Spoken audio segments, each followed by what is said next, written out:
Ouais, des fois, je me demandais pourquoi cette vie me tape. Pourquoi chaque fois je me tâte à faire un petit avant que le malheur frappe. Décidément mon cœur est sans dessus-dessous. Déçu des autres défis du jour, on m'annonce le décès de l'avant-dernier François.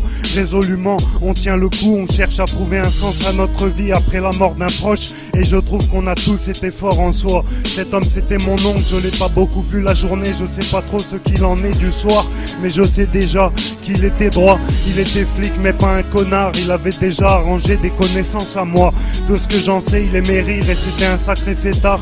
Je déplore qu'à l'avenir mes pas ne puissent être guidés par cet homme-là. Dans la famille, face au miroir, on se surprend tous à y trouver son regard. Ce même regard qu'avait le grand-père, qui paraît sombre au premier abord, mais qui s'illumine si tu fais preuve d'attention à son égard. Tonton, je regrette, j'aurais tellement aimé te voir après mon réveil.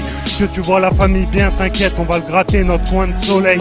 Je pense à Alison et à Greg, comme moi non plus de père. Je pense savoir ce qu'ils ressentent, c'est dur, mais il va falloir s'y faire. Ça me fait bizarre à moi, je partageais quelque chose avec cet homme.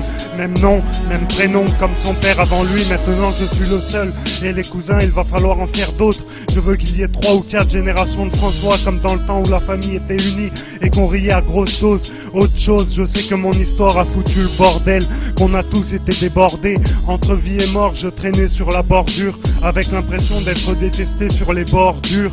On s'est fait avoir par une ordure. Tonton, si tu m'entends, sache que ça va mieux pour moi. Je suis pas encore tiré d'affaire, mais j'en vois le bout. Je pense en avoir pour moins de 12 mois. Après ça, je vais essayer d'arranger au maximum la famille et veiller au grain. Pour moi, pas de flou sale. Aussi, j'aimerais t'affirmer que ton petit-neveu et ta petite-nièce vont bien. Mais à l'heure qu'il est, j'en sais rien. Mais je ressens que pour eux, ça va rouler. Le petit devient ce qu'il aurait dû être. Il tient grave de son père, donc aussi de son grand-père. Ton frère, son décès nous a tous laissé un goût amer. C'est simple, on est tous partis en couille à sa mort. Noyer notre chagrin dans la bouteille. Et je te parle même pas de la drogue.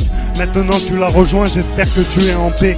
Sache que tu as marqué nos cœurs, même si je t'ai pas beaucoup côtoyé. Comme tous mes oncles, je t'aimais comme un père. Quand j'aurai la vie belle, je la ferai partager à mes proches. Tu sais, pour moi, être Paco, c'est une grande responsabilité, mais je pense être assez fort. J'espère que grâce à moi, on aura moins de galères.